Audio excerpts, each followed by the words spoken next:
दोस्तों, क्या आप जानते हैं कि भाप से थर्मोकोल को कैसे बनाया जाता है? और क्या आपको पता है फैक्ट्री में थर्मोकोल कैसे बनता है? आखिर थर्मोकोल बनाने के लिए उसमें क्या क्या मिलाया जाता है? और शायद आप नहीं जानते होंगे कि थर्मोकोल का इस्तेमाल खाने के लिए भी होता है। दोस्तों, आज आपको दिखाएंगे कि इन थर्मोकोल को फैक्ट्री में कैसे बनाया जाता होगा। तो चलिए शुरू करते हैं आज की इस वीडियो को अंत तक जरूर देखना। दोस्तों, थर्मोकोल जिसका यूज आज कई कामों में किया जाता है, कांच की चीज हो या फिर ऐसी कोई भी चीज जो ठोकर लगने से टूट जाती है, उसके पैकिंग के समय थर्मोकोल का ही इस्तेमाल किया जाता है। साथ ही लोग गर्मी से बचने के लिए थर्मोकोल की शीट छतों और दीवारों पर भी लगाते हैं। और आजकल तो चीजों को ठंडा रखने के लिए भी इसका काफी इस्तेमाल किया जा रहा है, क्योंकि थर्मोकोल गर्मी को अपने अंदर एंटर नहीं करने देता है। और चाहे आप इसे कितना भी धूप में रख ले, फिर भी ये गर्म नहीं होता है।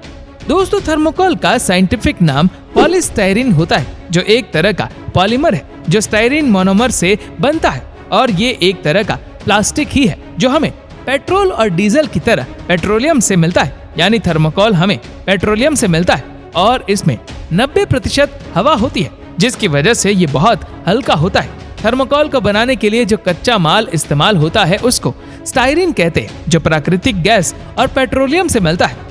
स्टाइरीन एक ऐसा मोनोमर होता है जो भाप के संपर्क में आकर फूल जाता है और भाप के संपर्क में आते ही पाउडर से छोटे छोटे दानों में बदल जाता है। तो ऐसे ही बड़े पैमाने पर स्टाइरीन को भाप के संपर्क में लाकर लाखों की संख्या में थर्मोकोल के छोटे छोटे दाने तैयार कर लिए जाते हैं। फिर इन छोटे छोटे दानों को स्टीम चैम्बर यानी भाप देने वाले कक्ष में डाल दिया जाता है और 200 डिग्री सेल्सियस तापमान पर इनको गर्म किया जाता है, ताकि इनमें गैस भर जाए और ये बड़े हो जाए। फिर इन दानों को बोरियों में भर कर रख लिया जाता है और फिर इन दानों से थर्मोकोल की सीट बनाने के लिए इन दानों को एक मोल्डिंग मशीन में डाल दिया जाता है, जो चारों तरफ से बंद होती है। फिर 5 से 15 मिनट तक इन दानों को एक निश्चित तापमान पर गर्म करके और एक निश्चित दबाव पर रखकर मोल्ड में इन दानों से थर्मोकोल की मोटी शीट बना ली जाती है।